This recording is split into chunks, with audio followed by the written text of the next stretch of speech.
Weather কিন্তু খুব একটা ভালো যাচ্ছে না, মানুষ কিন্তু টিকিট পায়নি 900 আর 2000 টাকা। এর ফল কিন্তু পেতে পারে ইডেন গার্ডেন, এটা মনে রেখো।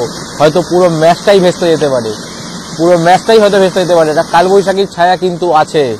3.5 আর 5000 টাকা যারা টিকিট কেটেছো, আমি তাদের খারাপ বলছি না, তারা তাদের টাকা দিয়ে টিকিট কেটেছে, কিন্তু আমি বলছি ওয়েদার রিপোর্ট দেখে কিন্তু এত টাকার টিকিট তোমরা কাটো, এত টাকার টিকিট দেখে মাঠে যাচ্ছ, ঠিক আছে?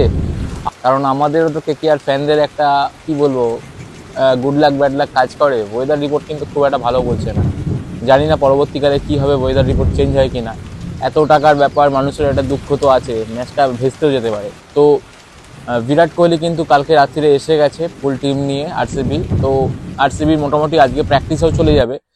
কিন্তু 22 তারিখের ম্যাচে টান টান উত্তেজনার পরিপ্রেক্ষিতে আরেকটা জিনিস আমাদের যেটা সব থেকে বেশি মাথায় আসছে, সেটা হচ্ছে বৃষ্টির একটা ওয়েদার আমাদের মাথায় রাখতে হবে। এত প্লেয়ার মাঠে নেমেছে, এত কিছু সবকিছু আর প্রস্তুতি তুঙ্গে, সবকিছুর মধ্যে একটা কথা, ওয়েদার রিপোর্ট কিন্তু আমাদের সবসময় মাথায় রাখতে হবে।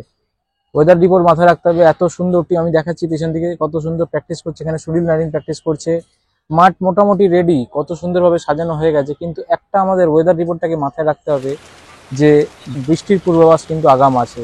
আর শনিবার দিন মেন ম্যাচ, প্রথম যে ম্যাচ, সেই ম্যাচে কিন্তু একটা বৃষ্টির বা ঝড় বৃষ্টির আমি যেটা বলছি, ঝড় বৃষ্টির একটা পূর্বাভাস আছে। তো সেইটাকে মাথায় রেখেই আমাদের এখন চলতে হবে। প্রস্তুতি সবকিছু, ইডেন গার্ডেন সবকিছু সুন্দরভাবে সাজানো হচ্ছে। কিন্তু একটা প্রস্তুতি ম্যাচের প্রথম দিন, যেটা 22 তারিখ, এবছর 10 বছর পর পড়েছে, 2014 পর 2025-এ, 2015-তে হয়েছিল।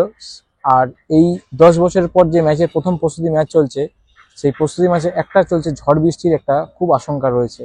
আমরা সবাই কেকেআরকে ভালোবাসি, কলকাতা নাইট রাইডার্সের প্রথম ম্যাচ চলছে 22শে মার্চ, সবকিছু প্রস্তুতি, কিন্তু চাই যারা সব ভালো যায়, শুরুটাও যেন ভালো হোক, যেন ওয়েদারটাও ভালো হোক। এত টাকার টিকিটের দাম করা হচ্ছে, 900 টাকার টিকিট বাজারে দুর্মূল্য, 2000 টাকার টিকিট বাজারে দুর্মূল্য, তা সত্ত্বেও মানুষ যে এসে খেলা দেখবে, সেই খেলার সুযোগটা যেন সবাই পায়, দেখাটাও যেন সবাই সুন্দরভাবে হয়। প্রচণ্ড গরম, রাতের ম্যাচ, তাও আসতে হবে 5টা 5:30টার মধ্যে। তা আমি বলবো যেন ওয়েদারটা ভালো থাকে, সবকিছু দেখে নিয়ে বাড়ির থেকে বেরোন। আর একটা সুন্দর সিস্টেম আপনাদের সামনে তুলে ধরি। আমরা ভাবি প্রচুর ঝড় বৃষ্টি হলো, ইডেন গার্ডেনে জল ভরে গেল, আর খেলা হবে না। মাঠের পাশেই একটা বড় হাইড্রেন থাকে, মাঠের পাশেই একটা বিশাল আকার হাইড্রেন থাকে, অর্থাৎ 4 থেকে 5 ফুট চওড়া একটা বড় হাইড্রেন থাকে। সেই সুপার শকার মাঠ থেকে জল এই হাইড্রেনে ফেলে দেয়। মাঠের আর গ্যালারির মধ্যেখানে বড় একটা হাইড্রেন থাকে, সেই হাইড্রেনের মধ্যেখানে এই জলটা ফেলে দেয়।